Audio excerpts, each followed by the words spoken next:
இன்று நாம் கால்களை பலப்படுத்தக்கூடிய யோக பயிற்சி முறைகளை கற்க இருக்கின்றோம். நம்ம உடல் அமைப்பில் கால்கள் அப்படிங்கிறது ரொம்ப முக்கியமான ஒரு விஷயம். ஒரு வெளிநாட்டு ஆய்வில் கூட சொல்கிறாங்க, கால்கள் நல்ல ஆரோக்கியமாக இருந்ததுன்னா, நல்ல பேலன்ஸாக இருந்ததுன்னா நோய்கள் நம்மளை எளிதில் தாக்காதுன்னு சொல்கிறாங்க.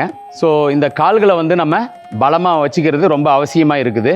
ஸோ நம்ம வலது கால் இடது கால் ரெண்டுத்தையும் சம அளவில் பராமரிக்கணும்.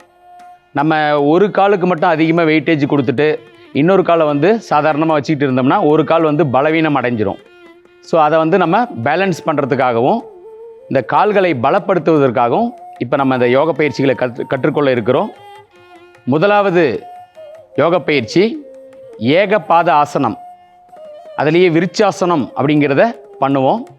ஏகபாதம்னா ஒற்றை காலில் நிற்கிறது, மாற்றி மாற்றி ஒவ்வொரு காலையும் தனித்தனியாக பலப்படுத்துறது. ஒற்றைக்கால் தவம்னு சொல்லுவாங்க. அதை முதல்ல கற்றுக்கலாம். வலது காலை இப்படி கீழே ஊன்றிக்கொண்டு இடது காலை பாருங்கள் இந்த தொடையினுடைய அக்கல் பகுதியில் இப்படி வச்சுக்கிறோம். முடியலைன்னா இந்த முட்டி பகுதியில் வச்சுக்கலாம். ஸோ இந்த மாதிரி வச்சுட்டு மார்பு பகுதிக்கு நேராக இந்த வணக்கம் முத்திரை வச்சுக்கணும்.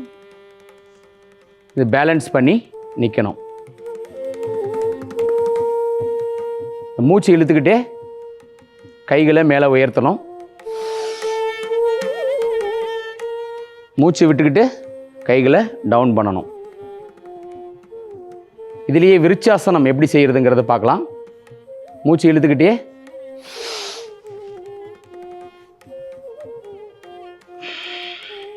இது ஒரு மரம் மாதிரி செய்கிறது. மறுபடியும் செய்கிறேன்.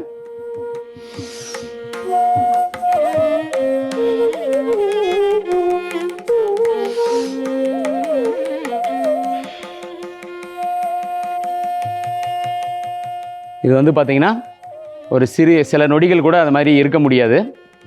நம்ம ப்ராக்டிஸ் பண்ணால் செய்ய முடியும். அடுத்த ஒரு ஆசன பயிற்சிங்கிறது பார்த்திங்கன்னா வீரபத்ராசனம், சோல்ஜர் போஸ் சொல்லுவாங்க. ஒரு படை வீரனை போல நிற்பது. இப்படி திரும்பிக்கலாம். பார்த்தீங்கன்னா முதல்ல வலது காலை அப்ராக்சிமேட்டாக ஒரு 4 அடி முன்னால் வைக்கணும். இந்த வலது காலை இப்படி சிறிது வளைத்துக்கலாம். கைகள் ரெண்டுத்தையும் இப்படி கோத்துக்கலாம். மூச்சு இழுத்தபடியே பின்னோக்கி வளையணும்.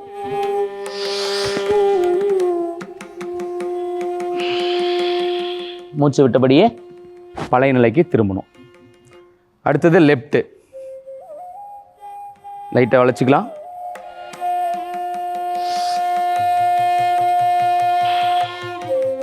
அடுத்த ஒரு ஆசன பயிற்சி மிகவும் சிறப்பானது, விபரீத வீரபத்ராசனம். கால்களை இப்படி அகலமாக வச்சுக்கலாம். முதல்ல வலது காலை இப்படி பக்கவாட்டில் திருப்பிக்கலாம். இடது கால் இப்படி நேராக இருக்கணும். பக்கவாட்டில் திருப்பின காலை பார்த்திங்கன்னா லைட்டாக இப்படி பெண்ட் பண்ணிக்கலாம். ஸோ இந்த பெண்ட் பண்ணதுக்கு ஆப்போசிட்டாக இந்த வலது கையை இப்படி வளைக்கணும். இது ஸ்டெப் 1. ஸ்டெப் 2 பார்த்திங்கன்னா ஸோ அதே நிலையில் 2 கையும் இப்படி விரித்து வச்சுக்கலாம். ஸ்டெப் 3, ஸ்டெப் 4 இப்படி திரும்பிட்டு மூச்சு இழுத்தபடியே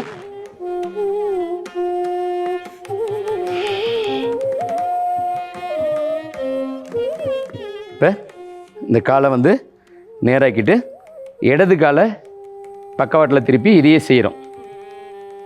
பாருங்க. Step 1, step 2, step 3, step 4.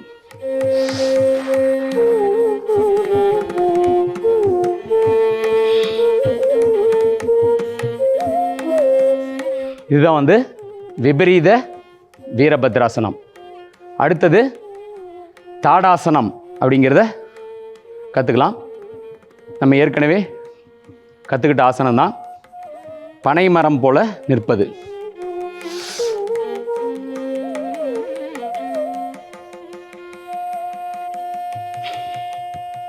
மூச்சு இழுத்துக்கிட்டே மேல் நோக்கி உயர்த்தலாம்.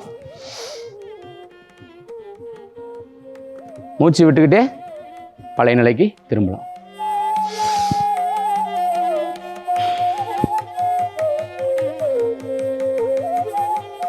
அடுத்தது உட்கட்டாசனம். இந்த ஆசனமும் கால்களை வலுப்படுத்துறதுக்கு ரொம்ப ஒரு முக்கிய பங்கு வகிக்குது. ஸோ இது இந்த ஆசனத்தை நீங்கள் பண்ணிங்கன்னா நடைப்பயிற்சி செய்ய வேண்டிய அவசியம் இல்லை. ஏன்னா இந்த ஆசனம் ஒரு நிமிஷம் நீங்கள் பண்ணிங்கனாவே ஒரு 4 கிலோமீட்டர் நடைப்பயிற்சி செய்ததுக்கு சமம்னு சொல்கிறாங்க. ஸோ ரொம்ப பலனளிக்கக்கூடிய ஒரு ஆசனம் உட்கட்டாசனம். மூச்சு இழுத்துக்கிட்டே கைகளை மேலே உயர்த்தலாம். மூச்சை விட்டுக்கிட்டே ஒரு சேரில் உட்கார்ற மாதிரி சேர் போஸ் ஒரு 30 செகண்ட்லேருந்து 60 செகண்ட் இருந்தீங்கன்னா ரொம்ப சிறப்பானது. முதுகு தண்டு நேராக இருக்கணும்.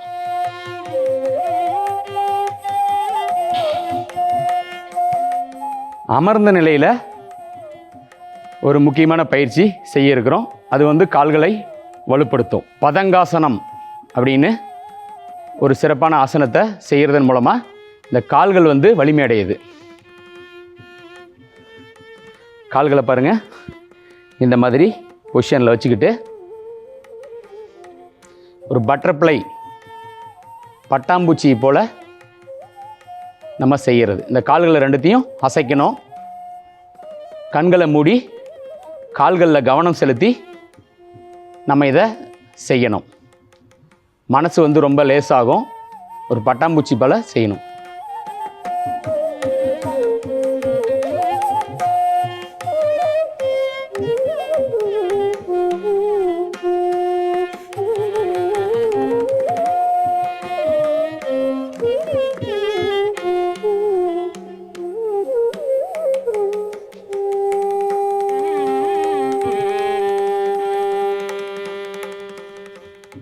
இது தொடர்ச்சியாக பார்த்திங்கன்னா ஒரு 2லிருந்து 3 நிமிஷம் வரையில் தொடர்ச்சியாக செய்யணும்.